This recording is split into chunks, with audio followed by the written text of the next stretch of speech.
This is the exploding water experiment. Now this is a good fun experiment. You're going to need a few things, of course. You are going to need some water. The water I'm going to use is in a glass, but ordinary tap water is fine. You're going to need a film canister. Now to get film canisters, empty ones, you may have some at home, but you can actually get these from film developing shops. So anywhere where people take films to be developed, go and ask them nicely and they often give you some. There are different designs, so for example there's two different ones straight away. But I'm going to try it with this one. You're going to need to keep the lid as well, and you're going to need a tablet which goes fizzy when you put it in water. So this tablet makes bubbles when we put it in water, it fizzes and gives off gas. And this is what I want you to do. I want you to pour about that much water into the pot, which is about a third. Now, there's a couple of ways we can do this. You could literally pour the water in from the tap. I'm actually going to use a syringe because I can measure exactly how much I want. So I'm now going to suck the water into the syringe, and this syringe is a 10 milliliter syringe because it just so happens that a third of the container is about 10 milliliters. So there's my water. I'm going to place it there. What I then want you to do is to get your fizzy tablet, drop the fizzy tablet into the water, and as quickly as you can, push the lid on and snap it on firmly, and then turn it upside down and stand well back.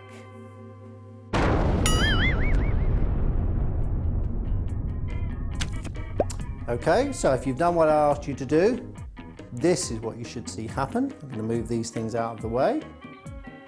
I'm going to drop the tablet in, snap the lid on firmly, turn it upside down, and this is why you need to stand well back.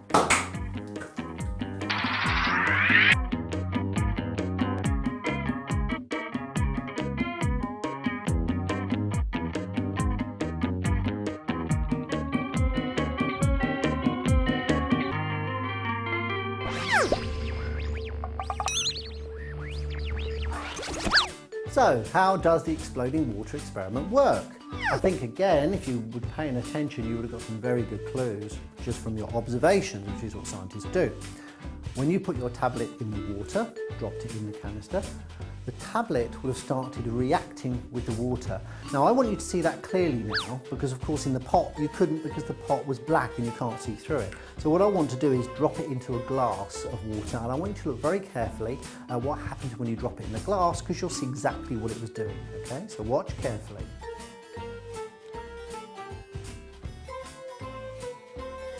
As you can see, it's making lots of gas, because what's happening here is the tablet and the chemicals in the tablet are reacting with the water. And those two things reacting together are called reactants. You can see why now. So they're reacting together, and as you can see in the chemical reaction that's happening, they're giving off gas, lots of gas, and it happens to be carbon dioxide gas in this experiment. Now think about back to our little pot here. That gas has been given off inside, trapped inside that pot when it was upside down.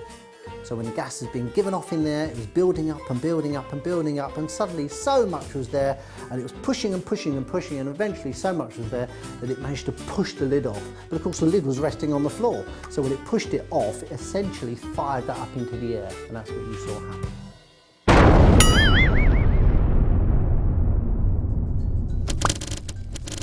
So real life examples of where we would see this sort of science in action. I'm going to give you two examples worth considering.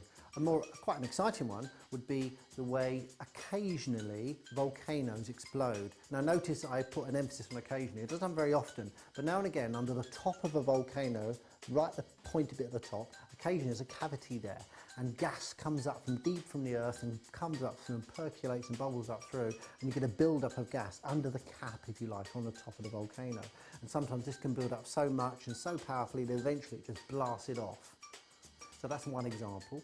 Another example, of course, is volcanoes do actually erupt out the side, so sometimes you get a build-up of pressure at the side of the volcano, and that's actually much more common. So you'll get an explosion coming out from the side somewhere. Sometimes we call that a flank eruption. An example in your body, because it goes on here too, we're talking about chemical reactions, remember. Your body has chemical reactions going on in it all the time, especially in your intestines and in your digestive system. And some foods do this more than others. So you will eat food, chemical reactions take place, especially in your stomach, especially in your intestines, gas is given off, and sometimes it does escape rather explosively. So burping and farting come to mind.